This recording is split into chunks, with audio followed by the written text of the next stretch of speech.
Here we go, but players are off to the races here in our finals match here at Spotlight Dragons. Jody Keith starting things off with a Nomad Outpost. Very crucial in a 5-color build to have some of these tri-lands.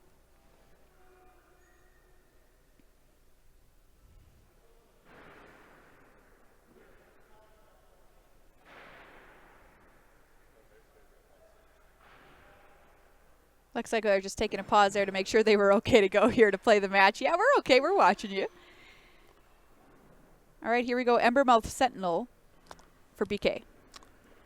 Yeah, I think there was a level of both of these players feeling like, can we get this thing going? Judge told him to stop, maybe partially ignored.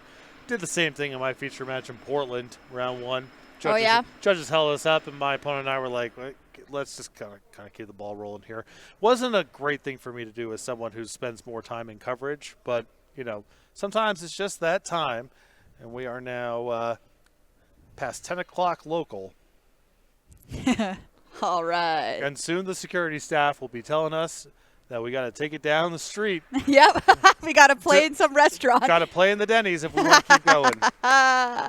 Now there's an old school moment for sure. Sim-Sig Appraiser here for Andrew Baeckstrom. An excellent, excellent common. Pick up as many as you can around the table. He's played a lot of them today. Teamer Tawny backs the play for Jody Keith. We get to draw and discard whatever we want, plus a 4/3 body. Not half bad for 3 mana. Puts the brakes on BK's modest beatdowns for the time being. He's like, my 2/1s. I really don't think he had great aspirations for these. No, dealing a lot of damage. Not in his deck. These cards are mere role players to help him get to his late game, which is very, very impressive with lots of high top-end dragons. In for 4. Jody Keith down to 14 after a Molten Exhale.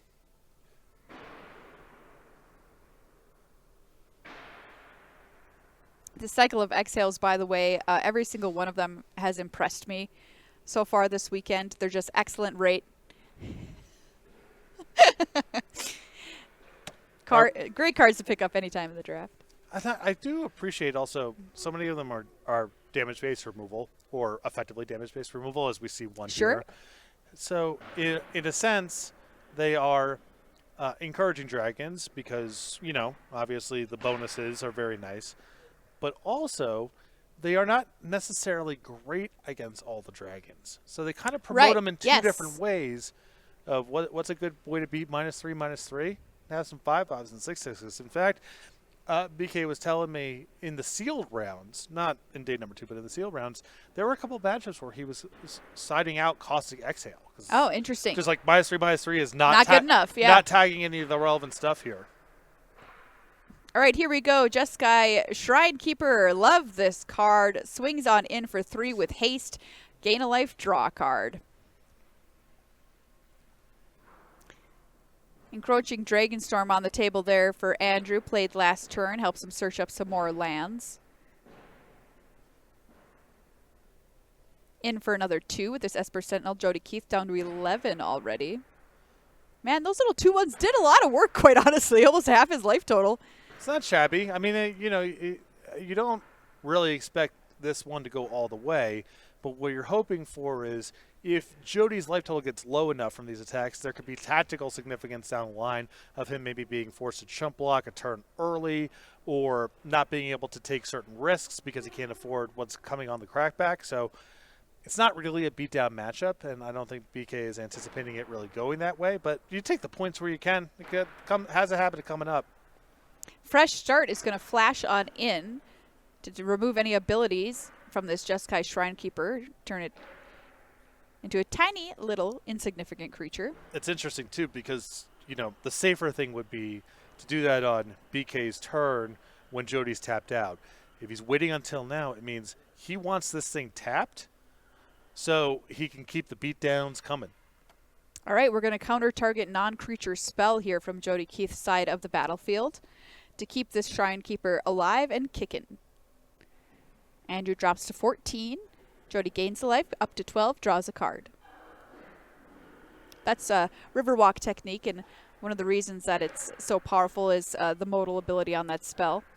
I mean, sometimes we refer to this as paying full retail. Like it's a 4-man investment, and it's kind of only trading with a card. But the nice thing about it is it's very hard for it to be dead. I mean, Right. it's either interacting with a permanent in play or a spell on the stack.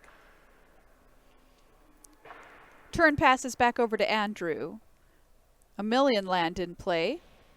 2 encroaching dragon storms on the battlefield. Trying to make a decision here about what to do. Shakes his head a little bit back and forth. We've got some options. First things first, in for 2, Keith to 10.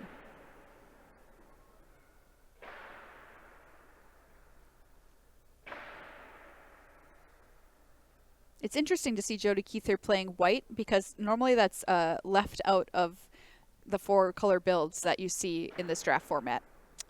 Yeah, sometimes, a lot of it is if your mana ends up being able to accommodate it, Sure. then why not? And, Jody's got Evolving Wilds. He's got his own Encroaching Dragonstorm. He's got multiple Tri-lands here. So it might be one of those things where you're not really going out of your way to do it. It just happens to go that way. He's only got 1 base red card in the deck. He has his own copy of Molten Exhale. Sure. And a couple gold cards and, the hybrid cards as well. So I think it's just an abundance of mana fixing that's allowing him to play this sort of stuff and not necessarily an intentional, I'm definitely trying to draft 5 colors sort of a thing. Cracked that Evolving Wilds there to go get a Plains.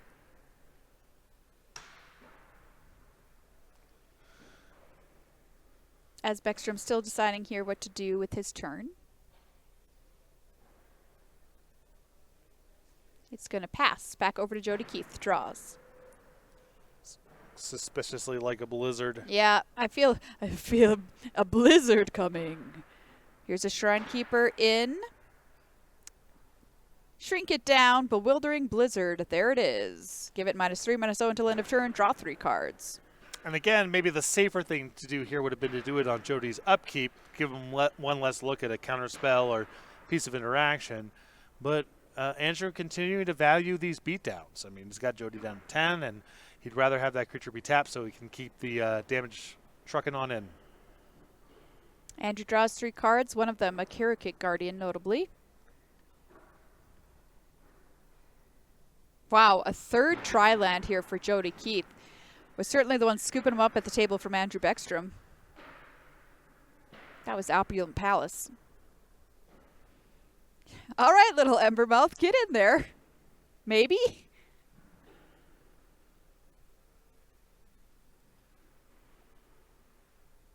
All right, Jody goes to 8.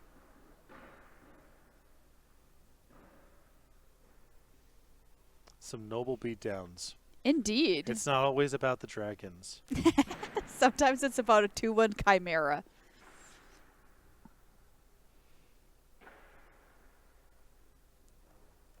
All right, we have our Wingblade Disciple hitting the table again here for Baeckstrom. Second spell will make you a bird.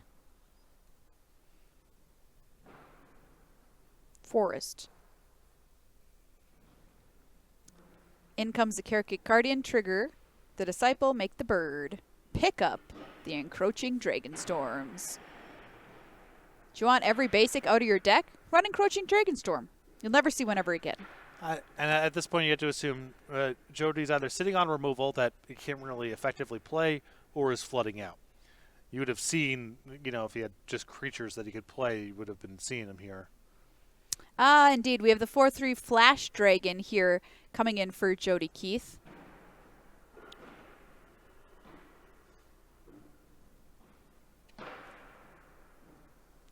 Didn't want to risk blocking the Embermouth Sentinel with it, though.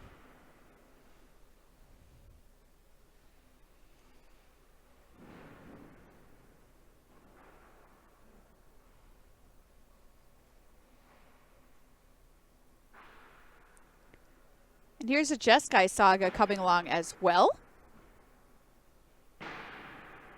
Rediscover the Way. You get to look at the top 3 cards of your library, put one in your hand, one on the bottom of your library. In Chapter 3, whenever you cast a non-creature spell this turn, target creature you control gets double strike until end of turn. Mm-hmm. I mean, this is a threatening card. Certainly getting to Chapter 3 here, I think, from Andrew's perspective, With Jody already at 8, you're hoping to kind of just work it into the spot where Jody's able, it kind of forced a chump block anyway, and he can sort of take the sting out of the chapter 3. Yeah, making some chump blocking birds pretty good here in this scenario.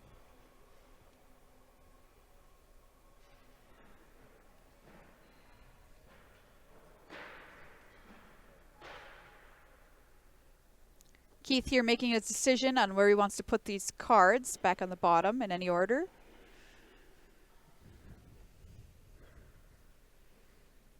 Ooh, nice. Lotus Light Dancers here, the follow-up play. This is a 3/6 lifelinker. And Andrew's showing bounce 2 blockers, you were dead. Doesn't matter. Meringue River Regent is going to give Andrew Baeckstrom the win here in the first game of our finals match here at Spotlight Dragons. Very nicely done from Andrew Baeckstrom. Jody Keith's deck, though, it can certainly put up a fight. It's got a lot of excellent cards in it.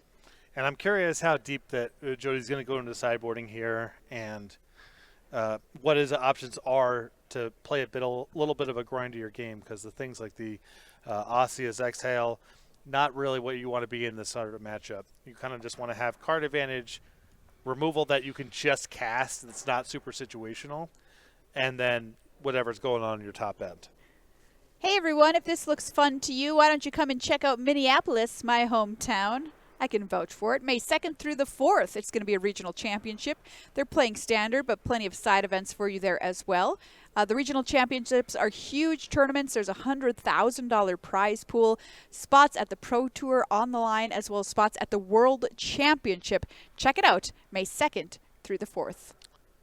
Go check out your city. Yeah, it's a great city. I've talked it up a lot here on the broadcast this weekend, and I stand behind it.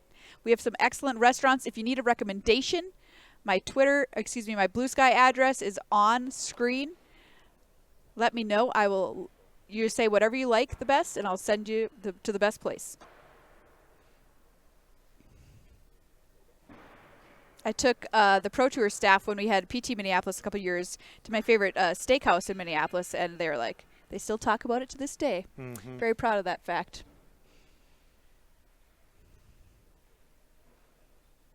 I enjoy my time up there. One of my dearest friends from back east went to college for fabric and textile design, and now works for Target. Oh yeah.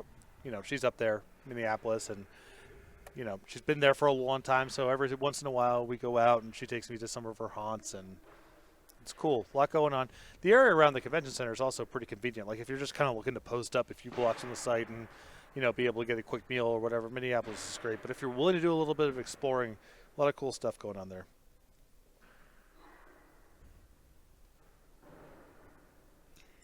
Players shuffling up for game number 2 here. Andrew Baeckstrom currently up a game over Jody Keith here in the finals of Spotlight Dragons. It's been a fantastic tournament this weekend. Patrick, if you had to take away one lesson from Draft and Sealed that we've seen all weekend, what would it be? I guess it's not necessarily to be that I mean, you mean a lesson you can take forward or whatever? Yeah. I think a lot of it is just you have to actually get in the weeds and not necessarily be that beholden to what the set mechanic is or tells you about. Now, of course, dragons are a big point of emphasis here, but the set sort of presents itself as, there's these 5 wedges and they all have this stuff going on here. And there's a surface level truth to that, and a lot of the draft decks that we saw certainly adhere to that, but we get here to the finals and these players are kind of taking a different route. And another thing that I guess I would say is a lot of this just comes down to what is the mana fixing particularly at common. That's going to unlock the possibility space of what you can do in specifically Sealed, but draft as well.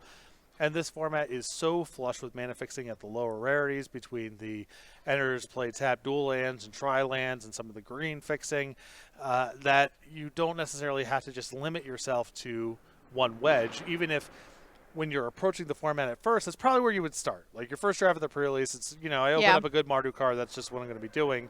But if you actually test it, iterate, you get a better sense of what is actually possible, and you might find something that's a little bit outside of what the set sort of advertises itself as being about.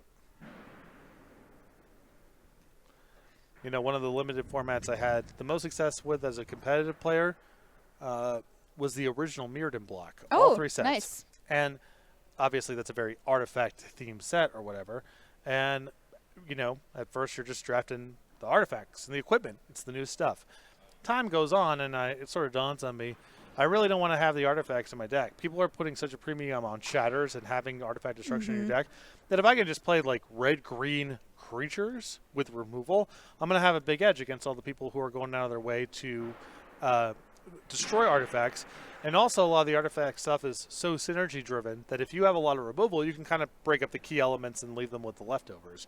But that's not something you're going to discover reading over the spoiler. That's, 20, 30, 40 drafts in, this sort of starts to dawn on you. Some information down from our table spotters in the feature match area that Jody Keith is choosing to take the draw instead of the play here in game number 2. Very interesting. But it makes sense because of the nature of these decks, which are slower, grindier decks that need their mana in place to work. Yeah, you really don't want to mulligan on the play in this kind of matchup. It's so unlikely that Andrew runs you over with a fast start. That's not what this matchup is about. But the odds that, it inhibits his mana development in some way or really punishes a mulligan, worth going second. And we are off. Here we go. Game number 2 in the finals of Spotlight Dragons. Andrew Baeckstrom up a game over Jody Keith. If he wins this one, he takes the whole thing down. 3 mana, no play here from Andrew Baeckstrom. Just 2 colors of mana available. Meanwhile, an Opulent Palace is helping out Jody Keith, though no play from him either. Okay, here we go. We've got Encroaching Dragonstorm from Baeckstrom to go find an island. And you can see that little, smirk and a nod from Jody. He knows how bad this card is for him in this sort of matchup. It now means that Andrew's way ahead on resources, both in terms of mana fixing, a volume of mana, and now also has a card advantage engine as well. If you're willing to take the draw, it's because this is what it's about. Fortunately for Jody, he has his own. All right, so dueling Dragonstorms here in our finals match. Baeckstrom also searched up a swamp there. Even if you really like the idea of taking the draw because you think it's going to be slow, Encroaching Dragonstorm from Baeckstrom is one of those things where it can now actually become advantageous to be on the play. You have more resources to work with, and Sooner, you're going to be first to the battlefield with the big stuff. All right, so here we go. It is possibly time for that aforementioned big stuff here from Andrew Baeckstrom.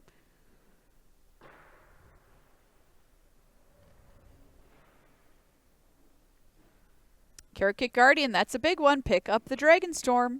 Say go. And this is kind of the tough spot for Jody. You do something small and you're behind. You do something big and you tap out. Now, Andrew's firing back into you with all of his mana the next turn and attacking you with a 6/5 flying Vigilance Trampler.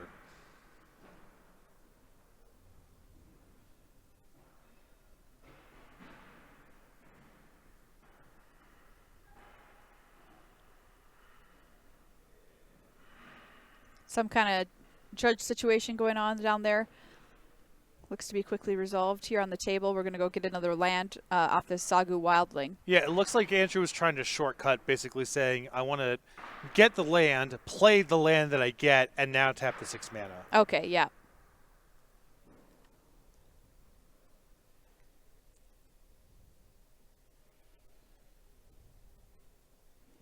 Okay, back over to Jody Keith, who now has their own set of every color of mana.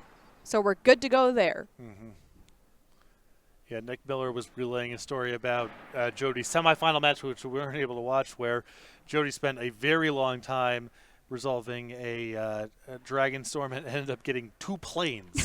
So some pretty stretched color mana requirements over there. Wow. Okay, there's a question for the judges happening down there, so we're going to pause the match while we get that sorted out.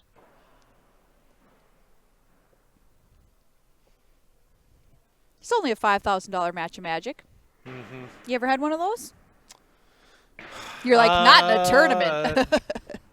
I guess. Not one that I won. But yeah, Yeah. that's about the top of the stakes I've played for. Crazy. Meringue River Regent, the play there from Jody Keith, unfortunately cannot target that Kirkuk Guardian because it does have hexproof, as it hasn't dealt damage yet. But does attack in here. And we're going to take down the River Regent with Dragon's Prey.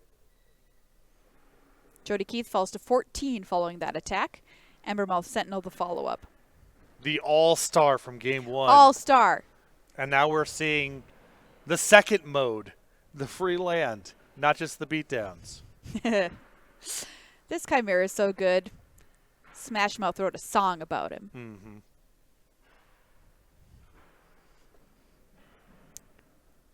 Jody Keith on the back foot here, as Baeckstrom's got the creatures in play. The power on the board. Encroaching Dragonstorm is going to be the first play we're going to make. Find a couple of lands, continue to accelerate. And I wonder how much respect here, assuming this is all Jody does with the turn, how much respect that Andrew is going to show for something like Osseous Exhale. Yeah.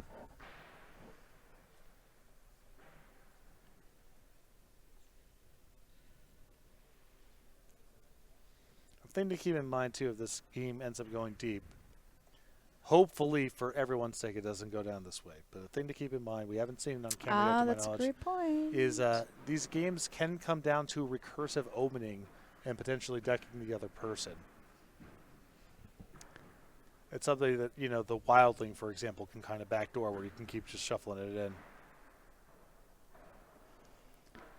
All right, that's what we did with our turn there for Jody Keith. We took down the dragon. We had Sarkin's Resolve, and the Embermouth Sentinel was able to get in for another 2, knock him down to 12.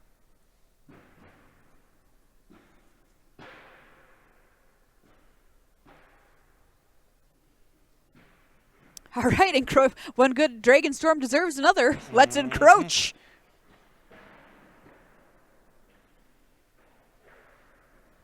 Also, Jody with some implied edge should we get down to decking because 41 cards. That's true. And then he's going to feel like a genius. Mm-hmm. I just play 41 because I can't decide what to cut. Well, that, you know, Jody might tell you a story, but that also might have been essentially what happened to him, too.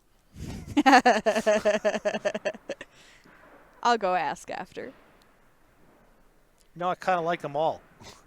Yeah, I like all my children. But actually, what it could be a function of, too, is, like, you have your various dual lands in a deck like Jody's, but you also need a critical mass of basics for Encroaching Dragonstorm. So at a certain point, something's got to give, and you're either cutting a spell that you care about, or your mana's not exactly fixed the way you want it to be, or you end up playing 41. Lotus Light Dancers here, the play for Jody Keith, and it's good. So we're going to search up a green, a blue, and a black card, possibly. You don't have to get them all if you don't want to, and put them into the graveyard so they can use their renew abilities or harmonize. Karu Goldkeeper is our first choice. Nice little buddy that'll give you a +1/+1 counter and a flying counter. Mm-hmm. And a cutie to boot, sitting on his pile of gold. Ladies, he's rich. Looking over his shoulder, you know, trying to act casual, but aware that he's being photographed. Yeah. You know the type. He knows his angles. Yeah. It's a nice neckline. Oh, yeah. Gorgeous. And it looks like we might just be trying to get rid of some cards we don't want here as well, taking the opportunity to do that, which is something before this weekend I hadn't really thought about using this card for. It's not really the most aspirational dream. Yeah, true. True. You know, do you want to get some renew stuff or set up some engine in your graveyard, or do you just have a black card that kind of sucks? It's what you know. You just gotta choose your own thing. Never mind. Don't want to draw that.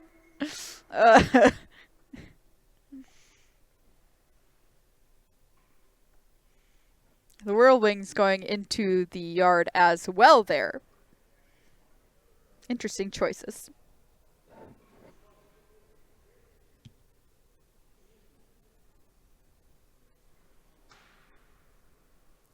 And that's what we did with our turn there for Jody Keith. Passes back over to Andrew Baeckstrom, who's still sitting at 21 life to Jody Keith's 12.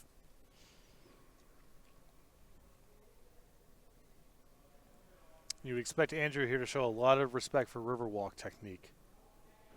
Bloom Vine Regent, the play. It's a nice 4/5 flyer. Whenever this creature or another dragon you control enters, you gain 3 life, so we'll go up to 24. Pick up the Dragon Storm. Play Kick Guardian as well. Why not? Gain 3 life.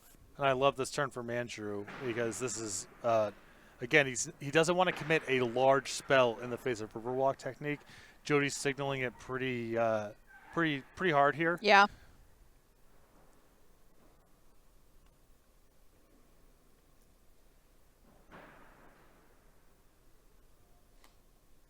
And it really doesn't matter if one of your premium creatures gets tagged, goes to the top or bottom, because, you know, Andrew's at 27. It's not that big of a deal. What he really wants to avoid is one of his good spells getting hit with a negate. That was Oral Procession there from Jody Keith at the end of Andrew Baeckstrom's turn to return target card from your graveyard to your hand. Got back his Whale of War that he had just put there. So now we know a little bit more of why he pitched that card. One of the modes, return up to 2 target creature cards from your graveyard to your hand. And if you're, you know, sort of looking at this from Andrew's side, you're saying, well, it's going to be hard for him to kind of do all this efficiently and continue to live up the Riverwalk technique. Something's got to give. So if he's not doing a whole lot with his mana, then you just keep developing your board. And if he puts the shields down, then you can potentially hit him with something huge. So indeed, Whale of War is cast here. Back to hand from the Oral Procession, returned up to 2 target creature cards from his graveyard.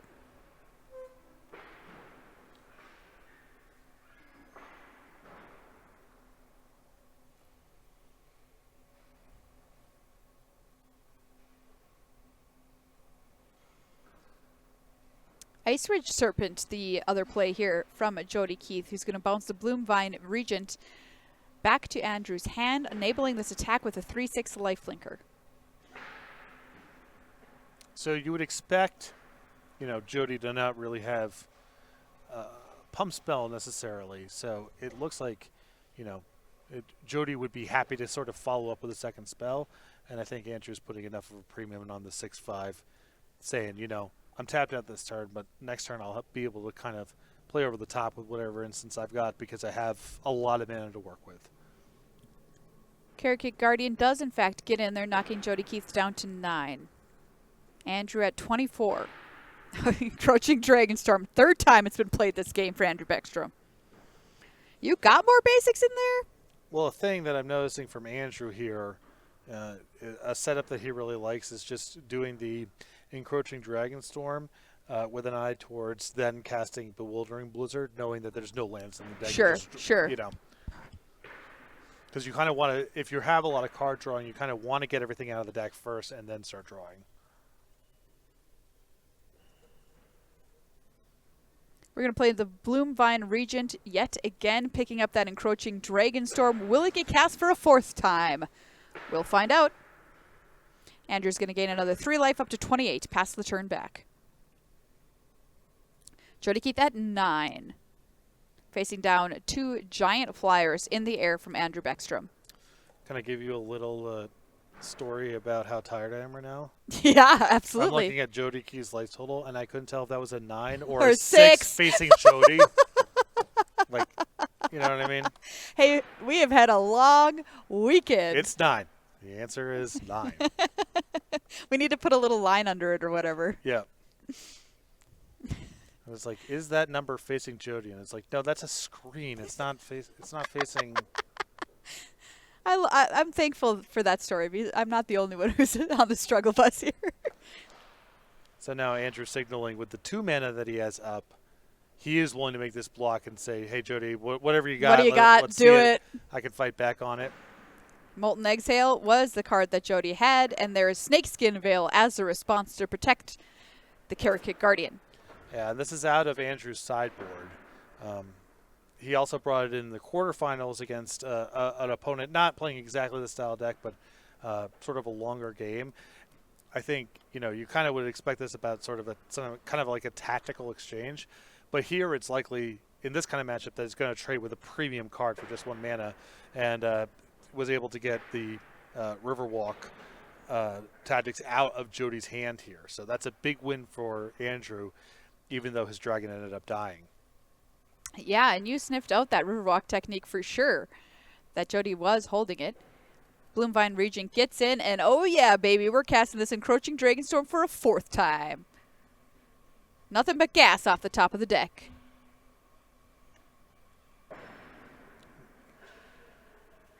The card that Jody played, by the way, at the end of its turn there is a Snowmelt Stag. We haven't seen it on camera a lot this weekend. It's kind of a weird card. It's a 2/5. That can be a 5/2 on your turn, and you can pay 5 blue, and it can't be blocked. That is all basic lands out of Andrew's deck. That's the full. That's the full 14. All right, we did it. We did it. Oh my God, incredible.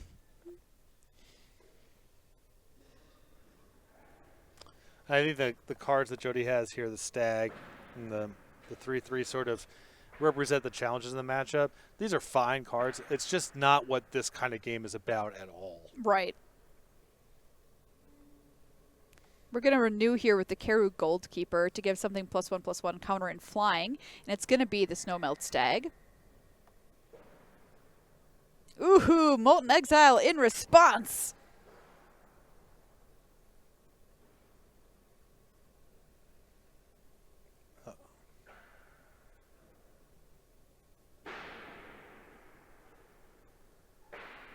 Yeah, that's a 5/2. It is Jody Keith's turn.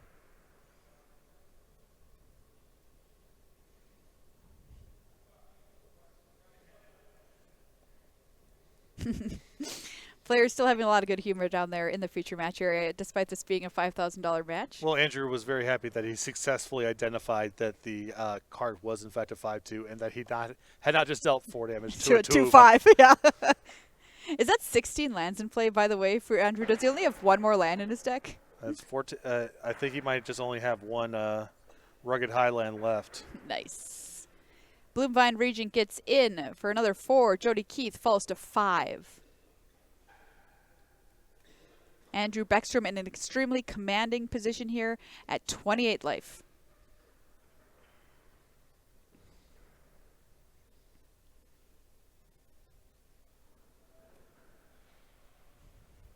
Andrew, this land situation is atrocious. What are you mad about? Let's talk it through. Just one big stack, not even organized by color. Yeah, it is a bit chaotic, I suppose. But you could say the same thing to Jody Keith right now. Sure, yeah. Come on, guys.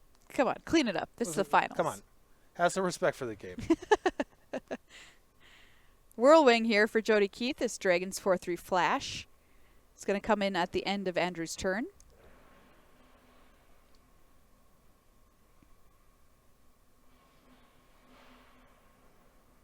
Allows you to cast dragon spells as though they had flash, as well as sorceries.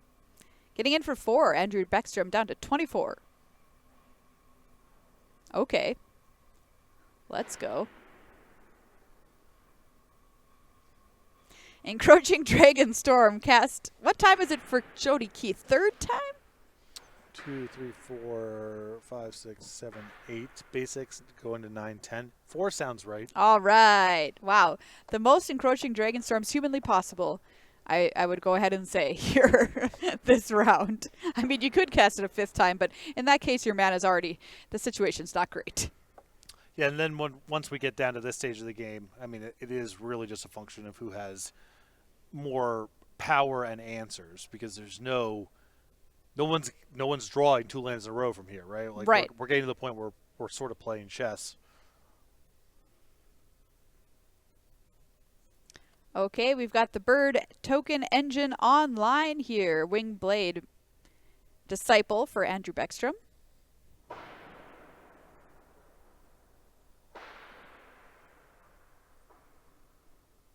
Simsig Appraiser as well. We're going to make a bird.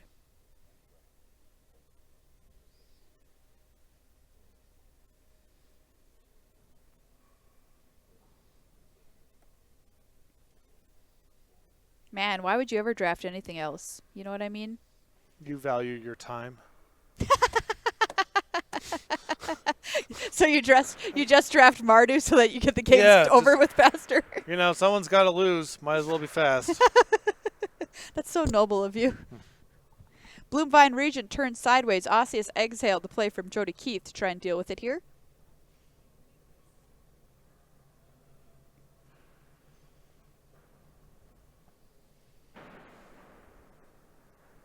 Dragon Falls.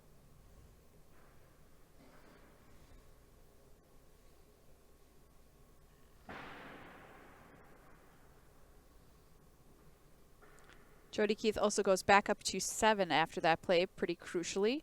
Caustic Exhale, the follow-up here, targeting the Whirlwind Dragon. Whirlwing? Yeah. Something about wind and wings. Anyway, it's dead. Whirlwing Stormbrood. There it is.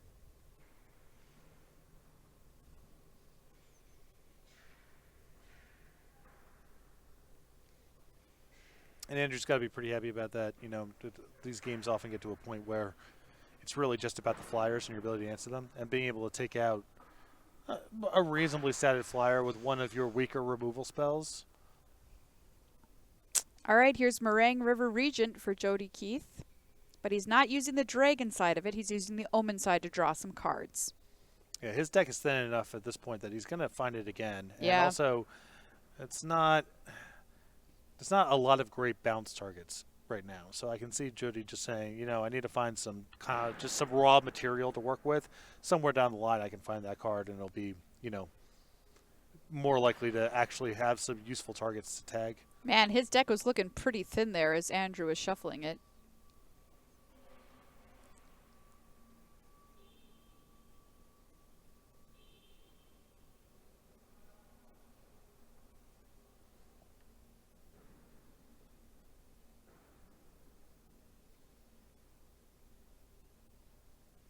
Can Jody come back from a deficit like this, do you think? I mean, I'm pretty sure that he's got to establish some sort of loop or deck Andrew. I would be surprised if he can win a conventional game on the battlefield at this point, especially with Andrew at 24. So it really comes down to, do you have the ability to loop omens? All right, an Undergrowth Leopard, the play here from Jody Keith. Just a little 2/2. You can sacrifice it to blow up artifacts or enchantments. Blow up this Dragon Storm, blow it up. That might have been good 6 turns ago. We're sort of past that point. It's just sending a message, you know what I mean? I do. All right, Sagu Pummeler was in the yard there for Andrew Baeckstrom. Is going to put some counters on this bird. It also has reach now. Flying and reach, critical. In comes the Wingblade Disciple as well, knocking Jody Keith down to 3. Andrew passes back.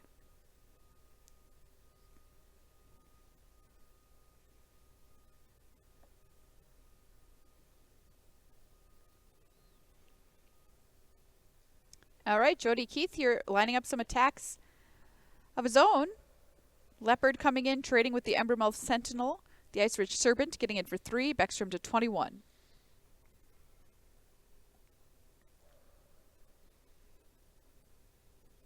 Teaming Dragonstorm, the play here from Jody Keith. Nice. Okay, so we're going to make 2 2/2s. I bet you can bounce that back to your hand pretty soon here. Well, the issue is Jody's got to find... I mean, there is a lethal flyer coming across next turn, so there's got to be some follow-up here.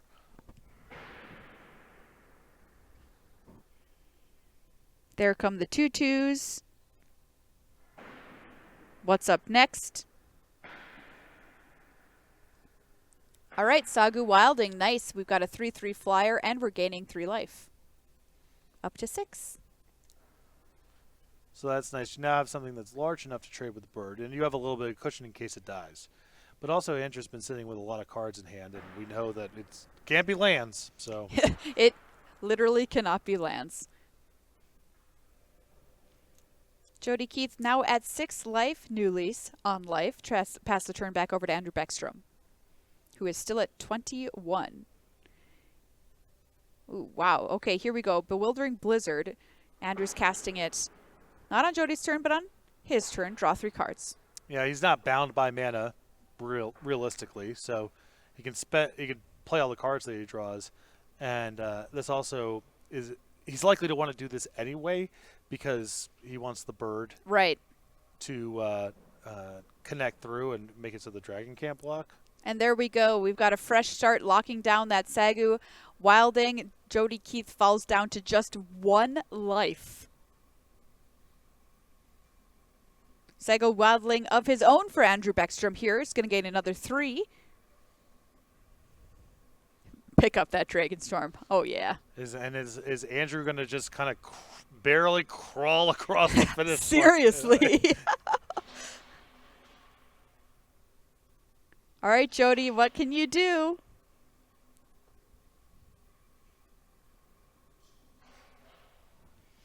Finals match here of Spotlight Dragons between 2 fantastic players who have battled all weekend long to get to the spot. Durgar Island Dragon tapping down the Sagu Wilding here. But there is the handshake. He cannot get it done. Andrew Baeckstrom takes down the match